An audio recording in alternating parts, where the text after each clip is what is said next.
ఒట్టు పెట్టుకొని ఉన్నాను. ఆమె ఈ 10 నెలల నీ కాలం ఏంటో నాకు తెలియదు, కానీ రాబోతున్న సంవత్సరాల గురించి, నీవు వెళ్ళబోతున్న రోజుల గురించి దేవుడు నీతో చెప్తున్న మాట, నీ దేవుడైన యెహోవా నీ కోసం ఒట్టు పెట్టుకొని ఉన్నాడు. హల్లెలూయా. ఏమని ఒట్టు పెట్టుకున్నాడనంటే, పర్వతములు తొలగినను, మెట్టలు తద్దరిల్లినను, నా కృప నిన్ను వీడిపోదు. హల్లెలూయా. పర్వతములు తొలగిపోయిన, మెట్టలు దద్దరిల్లిన, నా కృప నిన్ను వీడిపోదు. హల్లెలూయా. ఈ 10 నెలల పాటు నీ జీవితం ఏంటో, లేకపోతే ఒక 10 సంవత్సరాల పాటు నీ జీవితం ఏంటో, కానీ ఇది మొదలుకొని వాగ్దానం పొందుకొని వెళుతున్న నీ బ్రతుకుని నా దేవుడు ఎంత ఆశీర్వాదకరంగా మార్చబోతున్నాడో ఈరోజు నీ హృదయముతో నా దేవుడు మాట్లాడును గాక. ఆమేన్. దేవుని ఇలా మనకిస్తున్న వాగ్దానం, పర్వతములు తొలగిపోయినను, మెట్టలు తద్దరిల్లినను, నా కృప నిన్ను వీడిపోదు. హల్లెలూయా. హల్లెలూయా. దేవుడంట అన్న సెట్ అయిపోయిందా? ప్రశాంతం కూర్చొని కొద్ది నిమిషాలు దేవుని వాక్యాన్ని విందాం. హల్లెలూయా. హల్లెలూయా. దేవుడు నాకు ఈ మాట మొన్నటి దినాన్ని జ్ఞాపకం చేసుకున్నప్పుడు నేను అక్కడ ఆగిపోయాను. ఎందుకనంటే, దేవుడే సైన్యములకు అధిపతి అయిన దేవుడే ఒట్టు పెట్టేసుకున్నాడంట. ఏమని ఒట్టు పెట్టుకున్నాడంట? నా ప్రజలని నేను ఉగ్రత నుంచి కాపాడుతానని ఒట్టు పెట్టుకున్నాడంట. హల్లెలూయా. నా ప్రజల్ని నష్టంలోనికి వెళ్లకుండా నేను కాపాడుతానని ఒట్టు పెట్టుకున్నాడంట. ఆమేన్. దేవుడు ఒట్టు పెట్టుకున్నాడు తన ప్రజల్ని కాపాడటానికి. అదే సమయంలో సాతానుడు కూడా ఒట్టు పెట్టుకున్నాడు. ఏమని ఒట్టు పెట్టుకున్నాడు తెలుసా? ఏ గాలివాన చేత కొట్టుమెట్టాడుతూ ఉన్న ప్రజల్ని నా దేవుడు కాపాడుతానంటున్నాడో, అదే గాలివానలో ఆ ప్రజలను ముంచాలని సాతానుడు ఒట్టు పెట్టుకున్నాడు. హల్లెలూయా. అంటే చూశాడు దేవుడు అంటున్నాడు, నీ మీద నేను జాలి చేసుకున్నాను. ఈ మాట చాలా జాగ్రత్తగా వినండి. నా కృప నిన్ను వీడిపోదు, నీ మీద నేను జాలి చేసుకున్నాను. అంతకన్నా అద్భుతమైన మాట ఏంటో తెలుసా? గాలి వాన చేత కొట్టబడి ఆదరణ లేక ఉన్నదానా, నీలాజనములతో నీ కట్టడలో నేను కట్టేదను. హల్లెలూయా. హల్లెలూయా. నీవు ప్రయాసపడుతూ ఉండొచ్చు ఈ 10 నెలల పాటు, నీవు ప్రయాసపడుతూ ఉండొచ్చు కొన్ని సంవత్సరాల పాటు. నీ ప్రయాసకు తగిన ప్రతిఫలం దొరకట్లేదేమో, నీవు అనుకున్నట్లు నీ జీవితం లేని పరిస్థితులు నడిపించబడుతుందేమో. నా దేవుడు అంటున్నాడు, నీ 10 నెలల కాలం పక్కన పెట్టు, ఇక్కడ నుంచి నేను చేయబోయే ఆశ్చర్య కార్యాలు మౌనంగా నిలబడి చూడు. హల్లెలూయా. హల్లెలూయా. ఆయన అంటున్నాడు, గాలి వాన చేత కొట్టబడి ఆదరణ లేకుండా ఉన్నదానా, నీ కట్టడలను నేను నీలాజనములతో కట్టేదను. హల్లెలూయా. హల్లెలూయా. మొట్టమొదటి మాట నేను నీ మీద జాలి చేసుకుని ఉన్నాను. రెండవ వాగ్దానం, ప్రయాసపడి గాలి వాన చేత కొట్టబడి ఆదరణ లేక ఉన్నదానా, నీలాజనములతో నీ కట్టడలను కట్టేదను. హల్లెలూయా. మూడవ ప్రాముఖ్యమైన మాట, నీ పగవారు నీ వశమవుతారు. హల్లెలూయా. ఇప్పటి వరకు నీకు వ్యతిరేకంగా ఎన్ని గొంతులు వినపడుతున్నాయో, నీ వెనక నీ ముందు నీ గురించి, నీ కుటుంబం గురించి ఎన్ని మాటలు మాట్లాడుతున్నారో, వారందరూ కూడా నీ పక్షమున నీ వెనక నిలబడే రోజు రాబోతుంది. హల్లెలూయా. హల్లెలూయా. దేవుడు అంటున్నాడు, నేను ఒట్టు పెట్టేసుకున్నాను నేను ఇవన్నీ మీ జీవితాల్లో చేయటానికి. ఒట్టు అంటే ఏంటి? ప్రమాణం. నాకు ప్రమాణం అనగానే పెళ్ళిళ్ళు గుర్తొస్తాయి. అంటే నాకు కూడా పెళ్ళి అయిపోయింది కదా. పెళ్ళిళ్ళలో పాస్టర్ గారు చేయి పట్టుకోరా అని చెప్పి చేయబట్టి మైకు మూతి దగ్గర పెట్టి, వాడు ఎప్పుడు మూతి దగ్గర పెట్టుకున్నాడు మైకు పెట్టి, ఆ చేయి పట్టుకొని ఇప్పుడు చెప్పు ఏంటి? నా జీవిత కాలమంతయు, నా బ్రతుకు దినములన్నిట నిన్ను బాధ లేకుండా, ఏమి ఇబ్బంది లేకుండా నిన్ను మోసుకుంటూ తిరుగుతానని ఏం చేస్తున్నాడు? అసలు ఏమని కొట్టేది ఈడే. అసలు ఏ బాధ లేకుండా నడిపిస్తానన్నోడే బాధలు పెడతాడు. ఆ తర్వాత ఇంకో కళాఖండం ఉండే చెబుతా. అబ్బాయి అయిపోయాక ఎవరు చేయాలా? చెప్పండి అమ్మా. అమ్మాయి కూడా చేయాలి కదా. అమ్మ మా వాళ్ళు తిట్టుకొని వదిలేస్తానా? ఇప్పుడు అమ్మాయి కూడా ప్రమాణం చేయాలా? ఏం చేస్తుంది? నిన్ను నా భర్తగా అంగీకరించి, నేను లోబడి నీకు భార్యగా ఉండి నీ కుటుంబాన్ని చక్కబెట్టి మీరెవరు విడిపోకుండా కాపాడతా అని చెప్పుద్ది. అసలు ఇంట్లో నిప్పు పెట్టేది ఏమో రాకముందు కుటుంబం ఎంత బాగుంటుందో, ఎంత చక్కగా కలిసిమెలిసి ఉంటారో, నేను నిప్పి పెట్టనని చెప్పి నిప్పు పెట్టుకొచ్చి పెట్టిద్ది అక్కడ. ఎప్పుడైనా పెళ్ళిళ్ళో చూడండి మీరు, అబ్బాయి నవ్వుతూ ఉంటాడు, అమ్మాయి మౌనంగా ఉంటుంది. చూసారా మీరు? ఎప్పుడైనా చూస్తారు కదా. అబ్బాయి అందరితో మాట్లాడుతుంటాడు, అమ్మాయి మాత్రం మౌనంగా అట్లా. దయామయుడు సినిమాలో దేవదూతలాగా దయాప్రాప్తురాలా నీకు శుభము అన్నట్లు ఇట్లా కూర్చొని ఆడు మాట్లాడుకుంటూ ఉంటాడు. పాపం వాడికి తెలియని విషయం ఏంటంటే వాడు నోరు తెరిచి మాట్లాడేదానికి ఇదే రాష్ట్ర రోజు, వాడికి అర్థం కాదు ఆ విషయం. ఇంక జీవితాంతం ప్లేసులు మారిపోతాయి అనమాట. ఈడిట్లా కూర్చుంటే ఆ పక్కనున్న ఆమె కథ అంతా నడిపించేస్తూ ఉంటుంది. వీళ్ళు కలవడానికి ఏం చేశారు? ప్రమాణాలు చేశారు కదా. ఆ ప్రమాణాల మీద ఆ యొక్క వాగ్దానాల మీద వాళ్ళు నిలబడరు. అర్థమైందా? కానీ నా దేవుడు అలాంటి వాగ్దానం చేయట్లే, అలా ఒట్టు పెట్టుకొనట్లేదు, అలా ప్రమాణం చేయట్లేదు. నా దేవుడు నీకు ప్రమాణం చేస్తే పర్వతములు తొలగినను మెట్టెలు తద్దరిల్లినను ఆయన ఇచ్చిన మాట నీ జీవితంలో నెరవేరుస్తాడు. హల్లెలూయా, హల్లెలూయా. ఈ లోకములో ప్రమాణాలు వాగ్దానాలకు విలువ లేకుండా పోవచ్చు, కానీ మన దేవుడిచ్చే మాటకు మాత్రం ఎన్ని సంవత్సరాలు తరాలు మారినా ఆయన మాట మాత్రం మారదు. హల్లెలూయా, హల్లెలూయా. ఇప్పుడు ఏదైనా ఒక గట్టిగా బలమైన మాట చెప్పాలనంటే ఇద్దరు స్నేహితులు మాట్లాడుకుంటూ ఉంటే, అరే నువ్వు నిజంగా చేస్తావా, నేను నమ్మట్లేదంటాడు. ఏమంటాడు?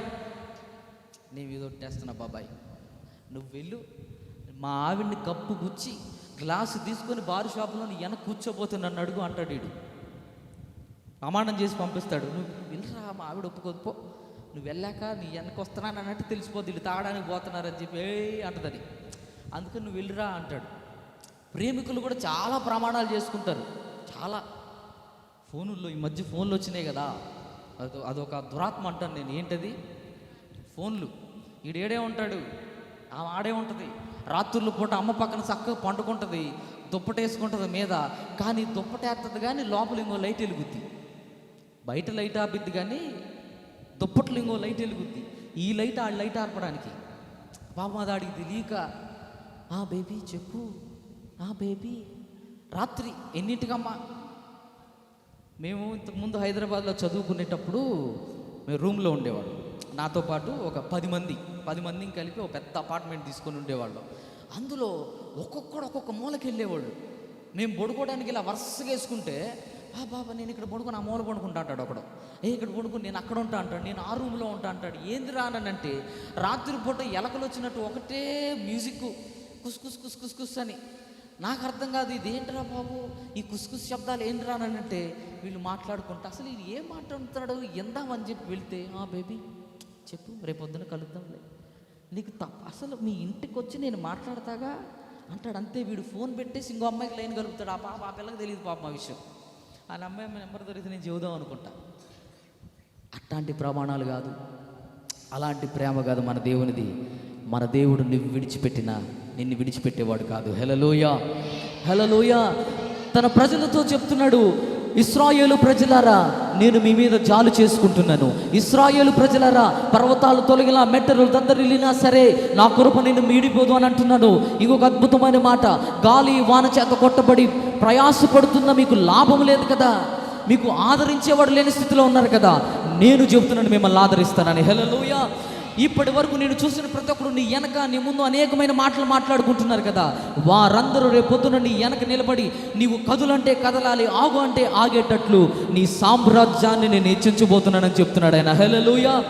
నేను ఆలోచిస్తున్నా, అసలు ఇశ్రాయేలు ప్రజలు ఎందుకు ఇలాంటి పరిస్థితుల్లో ఉన్నారనంటే, అసలు ఇశ్రాయేలు ప్రజలు దేవుడు ఈ మాట ఎందుకు మాట్లాడుతున్నాడయ్యా అంటే, ఇశ్రాయేలు ప్రజల్ని దేవుడు బహుగా ఆశీర్వదించాడు. ఈజిప్టు నుంచి తీసుకొని వచ్చాడు, ఫరో దగ్గర నుంచి తీసుకొని వచ్చిన తర్వాత కొన్ని దినాలు అయిపోయిన తర్వాత వారి సొంత ఆలోచనలు బట్టి వీరు నడిపించబడడం ప్రారంభించేశారు. వాళ్ళ ఆలోచనలు బట్టి వెళుతున్నారు. దేవుణ్ణి కాదని వారు సొంతగా తయారు చేసుకున్న విగ్రహాలను పూజించడం ప్రారంభించారు. అంత సొంతగా చేసుకున్న విగ్రహాలను పూజించడం ప్రారంభిస్తే ఆయన చూశాడు. ఆ ఇశ్రాయేలు జనాంగాన్ని అంతటిని తీసుకుని వెళ్ళి శత్రు దేశానికి అప్పగించేశాడు. శత్రువులు వచ్చారు, ఆ ప్రాంతంలో ఉన్న ప్రతి ఒక్కరిని బందీలుగా పట్టుకెళ్తున్నారు. ఆ ప్రాంతంలో కోట గుమ్మాలన్నిటిని పేల్చివేస్తూ ఉన్నారు. దారుణముగా స్త్రీలను పాడు చేస్తున్నారు, పురుషులను చంపేస్తున్నారు.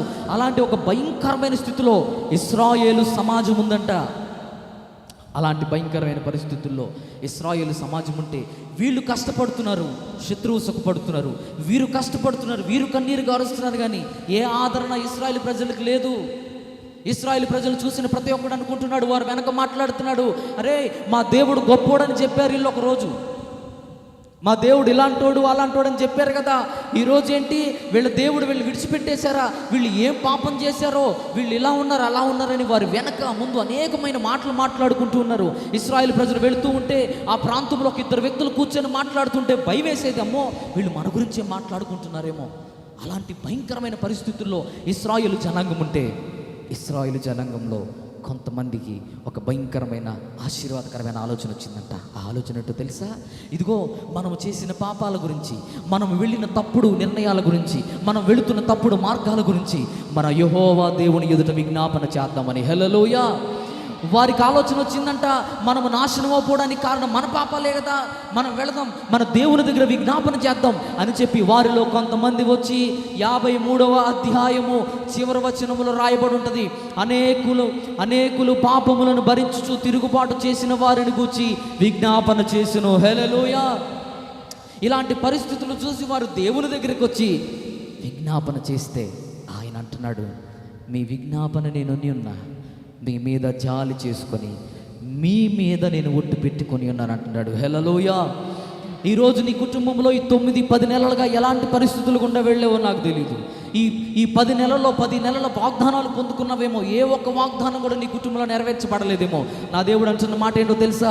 ఈ 10 నెలల కాలం నీ జీవితంలో ఎలా అయినా ఉండని, ఈ 10 సంవత్సరాల కాలం ఎలాగైనా ఉండని, నా దేవుడుగా నేను నీకు చెప్తున్న మాట, ఆనాడు ఇశ్రాయేలు ప్రజల్లో కొంతమంది వచ్చి నా దగ్గర విజ్ఞాపన చేసినట్లు ఈ నెల నా దగ్గర నువ్వు విజ్ఞాపన చేయగలిగితే నీ జీవితం యొక్క రూపురేఖలు మార్చే నెలగా ఈ నెలను మార్చబోతున్నాడు. హల్లెలూయా. ఇశ్రాయేలు ప్రజల స్థితిని మార్చిన వాడు నీ స్థితిని కూడా మార్చగలడు. హల్లెలూయా. ఒకనాడు సాతానుడు ఒట్టు పెట్టుకున్నాడు, ఇశ్రాయేలు ప్రజలను నాశనం చేయాలని, ఇశ్రాయేలు ప్రజలు పతనావస్థలోనికి తీసుకుని వెళ్ళాలని, ఇశ్రాయేలు ప్రజలను శత్రువులకు అప్పగించేసేయాలని, వారిని పాపంలోనికి నడిపించేడు. వాడు ఒట్టు పెట్టుకున్నట్టు వాడు నెరవేర్చాడు. కానీ వాడికన్నా శక్తివంతమైన నా దేవుడు అంటున్నాడు, సాతానా నీవు ఒట్టు పెట్టుకుంటేనే నా ప్రజలు ఇలా ఉంటే, నా ప్రజలు నా వైపు తిరిగి వారి పాపములను ఒప్పుకొని నా సన్నిధిని మోకరించి విజ్ఞాపన చేయుట ద్వారా నా ప్రజల మీద నేను ఇంకొక ఒట్టు పెట్టుకుంటున్నానని చెప్తున్నాడు ఆయన. హల్లెలూయా. నా ప్రజల కోసం నేను ఒక వాగ్దానం చేస్తున్నాను, ఆ వాగ్దానం రాబోయే కొద్ది దినాల్లో నెరవేరుస్తానంటున్నాడు. హల్లెలూయా. హల్లెలూయా. ఆయన జ్ఞాపకము చేసుకోను అంటుంది ఏంటో తెలుసా? అప్పుడు అంటున్నాడు ఒక మాట, ఆయన కొన్ని వేల సంవత్సరాల క్రితం నోవాహు కాలంలో నా ప్రజలను నేనే నాశనం చేశా, ఇప్పుడు నేను మరలా దాన్ని జ్ఞాపకం చేసుకొని, ఆ రోజు అంటాడు ఆయన, నా చేతులతో చేసుకున్న ప్రజలను నేను నాశనం చేశా, మరెన్నడూ ఇలాంటి జలప్రళయం నా ప్రజల మీదకి రానివ్వను అని ఆయన వాగ్దానం చేశాడంట. ఆమేన్, ఆమేన్.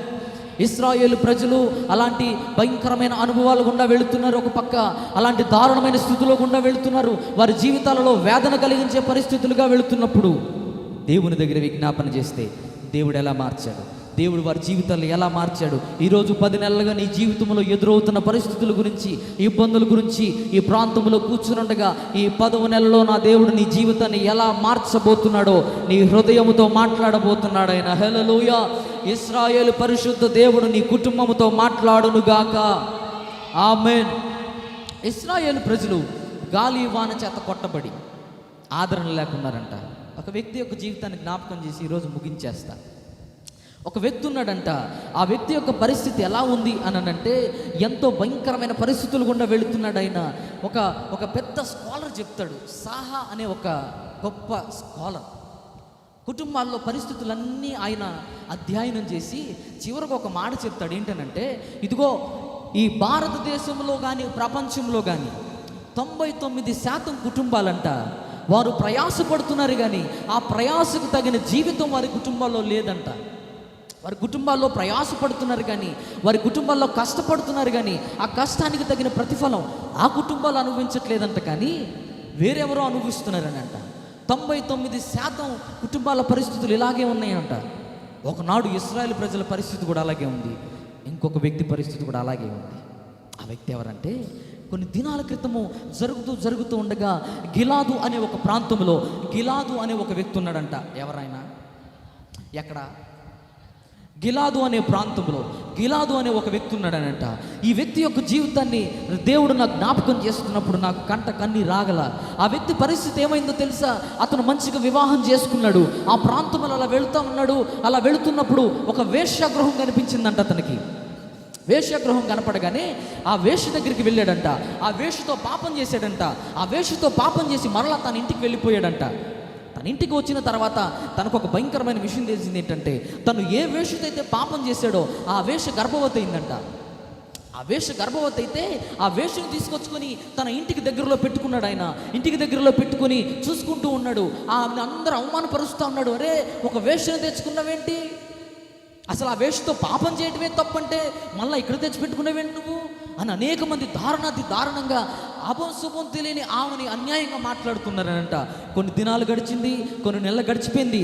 ఆ యొక్క వేశ్య కడుపున ఒక మంచి మగబిడ్డని జన్మనిచ్చిందంట ఆమె. హల్లెలూయా. ఆ మంచి మగబిడ్డను జన్మనిచ్చింది. ఆ తండ్రి ఆ బిడ్డను చూసుకుంటున్నాడు, ఆ తల్లి ఆ బిడ్డను చూసుకుంటుంది. ఆ బిడ్డకు తెలియదు అసలు ఆ వ్యక్తి ఎందుకు ఈ భూలోకంలోనికి వచ్చాడో ఆ బిడ్డకు తెలియదు. కానీ అంట ఆ బిడ్డ పుట్టినది మొదలుకొని ఆ బిడ్డను చూసిన ప్రతి ఒక్కళ్ళు, రే వీడు వేశ్యకు పుట్టినోడు, వీడు వేశ్యకు పుట్టినవాడు, వీడు వేశ్య కుమారుడు, వీడి తల్లి ఇలాగా, వీళ్ళ కుటుంబం ఇలాగని ఎక్కడ వెళుతుంటే అక్కడ ఆ బిడ్డను భయంకరంగా దారుణంగా అవమానపరుస్తూ ఉన్నారనంట. కొన్ని దినాలు అయిన తర్వాత ఈ యొక్క ఆ తండ్రికి ఏదైతే మొదటి భార్య ఉందో ఆ భార్యకి కూడా అనుకోకుండా పిల్లలు పుట్టేశారంట. వెను వెంటనే ఇద్దరు మగ పిల్లలకు జన్మనిచ్చిందామా. ఇప్పుడు చూడండి ఆ పిల్లోడి యొక్క పరిస్థితి. ఆ యొక్క మొట్టమొదటి యొక్క భార్యకి ఇద్దరు మగ పిల్లలు పుట్టారు. ఈ పిల్లోడు జ్యేష్ఠ కుమారుడు అయినప్పటికీ వేశ్యకు పుట్టినోడు, ఒక లీగల్గా పుట్టలేదు ఈ వ్యక్తి. ఈమెనైతే మాత్రం అందరి ఎదుట వివాహం చేసుకున్నాడు కనుక సమాజం అంతా కూడా ఈమెకు పుట్టిన బిడ్డలే గౌరవిస్తూ ఉంది. వాళ్ళ ఎదురు ఆ బిడ్డ నివసిస్తూ ఉంటే అనేకంగా అన్యాయంగా ఆ బిడ్డను అవమానిస్తూ ఉన్నారు. ఆ ప్రాంతంలో తిరుగుతున్న ఆఖరికి అతని తర్వాత పుట్టిన ఇద్దరు కుమారులు కూడా అతన్ని చూసుకుంటూ, నీవు మాకు అన్నవి కాదు, నీవు ఎవరో మాకు తెలీదు, నువ్వు వేశ్య కుమారుడివి అని అవమానకరంగా మాట్లాడుతున్నారనంట. అసలు ఆ బిడ్డ బ్రతకాల వద్దా, అసలు నేనేం పాపం చేశా, అసలు మా నాన్న ఆమె దగ్గరికి వెళ్ళటం ఏంటి, నేను ఆమెకు పుట్టడం ఏంటి, మరలా నా తండ్రి ఇక్కడ తీసుకురావడం ఏంటి, మళ్ళా ఈ యొక్క తల్లికి ఇద్దరు కుమారులు పుట్టడం ఏంటి, అసలు నేనేం పాపం చేయలేదు కదా, నాకేం సంబంధం లేదు కదా అని ఆ బిడ్డ ఏడుస్తూ ఉన్నాడనంట. ఇలా ఏడుస్తూ బాధపడుతూ ఉండగా కొద్ది దినాలకి ఆ ఉన్న ఒక్కగానొక్క తండ్రి మరణించాడంట. ఆ తండ్రి మరణించిన తర్వాత ఇప్పటి వరకు ఏమైనా శోధనలు వస్తూ ఉంటే, ఇబ్బందులు వస్తూ ఉంటే అట్లీస్ట్ ఆ తండ్రి అయినా కాపాడుతూ ఉండేవాడు ఆ వ్యక్తిని. ఇప్పుడు అతని పరిస్థితి ఏమైందో తెలుసా? ఆ చుట్టుపక్కల ఉన్న వాళ్ళందరూ కూడా అవమానపరుస్తున్నారు. కాపాడటానికి తండ్రి లేడు. ఎదురు చూస్తే ఒక తల్లి తన దుఃఖాన్ని ఆపుకుంటూ తన కుమారుని ప్రేమిస్తూ ఎలాగోలా బతుకుతాంలే నాన్న అని చెప్పి ఆ కుమారుని ఎలాగోలా ఓదారుస్తూ ఉంది. ఇటుపక్క చూస్తుంటే తన తర్వాత పుట్టిన ఇద్దరు తమ్ముళ్ళు కూడా అవమానకరంగా, అసలు నీవు మా తండ్రికి నీకు సంబంధం లేదు, మా తండ్రి ఆస్తులు నీకు భాగం రాదు, వెళ్ళిపో అని మాట్లాడుతున్నారు. ఇప్పుడు అతని పరిస్థితి, తండ్రి చనిపోయాడు, తల్లి ఉంది, తల్లి ఎంత చేసినా అతనికి ఆదరణ కలగట్లేదు. బయటికి వెళదామంటే నానా మాట్లాడుతున్నారు, కుటుంబంలో ఉందామంటే ఇబ్బందికరమైన మాటలు మాట్లాడుతున్నారు. ఆ బిడ్డ ఎలాగోలా తల్లిని చూసుకుంటూ బ్రతుకుతూ ఉన్న కొద్ది దినాలకి అతని కళ్ళ ఎదుట తనకున్న ఒక్కగానొక్క తల్లి కూడా మరణించేసిందంట. ఇప్పుడు అతని పరిస్థితి ఎలా ఉంటుంది? తల్లి లేదు, తండ్రి లేదు, చెయ్యని పాపానికి అన్యాయంగా మాటలు పడుతున్నాడు. కుటుంబంలో దారుణమైన పరిస్థితులు ఉన్నాయి. ఇద్దరు తమ్ముళ్ళు అవమానకరంగా మాట్లాడుతున్నారు. ఆ ఉన్న సవతి తల్లి అతను ప్రేమించట్లేదు, సరిగ్గా చూసుకోలేని పరిస్థితి. అతను ఆలోచిస్తూ ఉన్నాడు, నేను ఏం పాపం చేస్తే ఈ కుటుంబంలో పుట్టా, అసలు నువ్వు నన్ను దేవుడిగా నన్ను ఎందుకు పుట్టించావు అని చెప్పి ఆ వ్యక్తి బాధపడుతున్నాడు. ఆమె ఎంత వేశ్య అయినప్పటికీ ఆమె దేవుని ఎరిగిన బిడ్డ కనుక ఏదో ఒక రోజు ఆయనతో చెప్పిందంట, ఒకనాడు ఇశ్రాయేలు ప్రజల్ని యెహోవా దేవుడు అనే దేవుడు కాపాడాడు నాన్న, ఆయన బాహుబలము చేత ఎంతో గొప్పగా రక్షించాడు, ఆయన నిన్ను కూడా రక్షిస్తాడు, నిన్ను ఎవరు విడిచిపెట్టినా ఆ దేవుణ్ణి మాత్రం విడిచిపెట్టద్దయ్యా అని చెప్పి ఆ వ్యక్తికి చెప్పింది. కళ్ళ ముందు తల్లిని తండ్రిని కోల్పోయాడు. ఇప్పుడు అతనున్న పరిస్థితి ఎలా ఉందో తెలుసా? అతన్ని ఆదరించేవారు లేరు, ఎక్కడికైనా వెళ్ళి పని చేసుకుందామన్న పని ఇచ్చేవాళ్ళు లేరు. ప్రయాసపడుతున్నాడు, గాలివానికి కొట్టుమిట్టాడుతూ ఉన్నాడు. అసలు అలాంటి భయంకరమైన పరిస్థితుల్లో ఉంటే సాతాను అతని జీవితంలో ఒట్టు పెట్టేసుకుంది. ఏంటో తెలుసా? ఈ లోకములో నీవు బ్రతకకుండా, నీకు ఆదరణ కలగకుండా నీ జీవితాన్ని నాశనకరమైన స్థితిలో నేను నడిపిస్తాను అని ఆ యొక్క సాతానుడు ఆయన మీద ఒట్టు పెట్టేసుకుంటే వెంటనే నా దేవుడు వచ్చి నిలబడి, ఇదిగో సాతానుడు నీ మీద ఒట్టు పెట్టుకున్నాడా, నేను నిన్ను ఆశీర్వదించడానికి ఒట్టు పెట్టుకున్నాను బిడ్డ అని చెప్తున్నాడంట. గొడ్డు గట్టిగా చప్పట్లో హల్లెలూయా, హల్లెలూయా. సాతానుడు ఒట్టు పెట్టుకున్నాడు, నిన్ను నాశనం చేస్తా, నీ తల్లిని నేనే చంపా, నీ జీవితం నాశనం చేసి పతనావస్థకు తీసుకొని వెళ్తాను. ఎందుకు తీసుకొని వెళ్తానో తెలుసా? నీవు దేవుని కళ్ళ ఎదుట మనుషులందరికీ వేశ్యకు పుట్టినోడుగా కనపడుతున్నావు. నీవు దేవుని కళ్ళ ఎదుట ఎలా ఉన్నావో నీకు తెలియదు, ఈ సమాజానికి తెలియదు. దేవుని కళ్ళ ఎదుట ఎలా ఉన్నావో నాకు తెలుసు. నీవు మనుషుల కళ్ళకి వేశ్యకు పుట్టినోళ్ళ కనపడితే నీ దేవుని కళ్ళకి పరాక్రమము కలిగిన బలాజుల్లా కనపడుతున్నావు అంటుందంట. హల్లెలూయా. సాతాను ఒట్టు పెట్టుకున్నాడు. ఎందుకు ఒట్టు పెట్టుకున్నాడు? ఇతడు పరాక్రమం కలిగిన బలాజ్యుడు, ఇతను నేను విడిచిపెడితే ఈ ప్రాంతంలో ఆ దేవుణ్ణి స్థాపించేస్తాడు, ఈ ప్రజలందరినీ కాపాడేస్తాడు, ఈ యొక్క విగ్రహారాధన నుంచి కాపాడుతాడని అతనిని నాశనం చేస్తే నా రాజ్యం నిలబడుద్ది అని తండ్రిని తీసేశాడు, తల్లిని తీసేశాడు. భయంకరమైన అనుభవాలు నడిపిస్తున్నాడు. ఎటు చూసినా అవమానం, ఎటు చూసినా ఇబ్బంది, ఎటు చూసినా గాలి వాన చేత కొట్టబడి ఆదరణ లేని స్థితిలో నిలబడిపోయాడు అతను. అదే గిబియోనులో ఉన్నాడు. ఎంత ఆస్తికర్త అయినప్పటికీ ఆస్తిలో చిల్లిగవ్వ నీకు రాదు, వెళ్ళిపో అని అంటున్నారు. ఆ వ్యక్తి ఎవరో కాదు, పరాక్రమం కలిగిన బలాజ్యుడైన యెఫ్తా. హల్లెలూయా.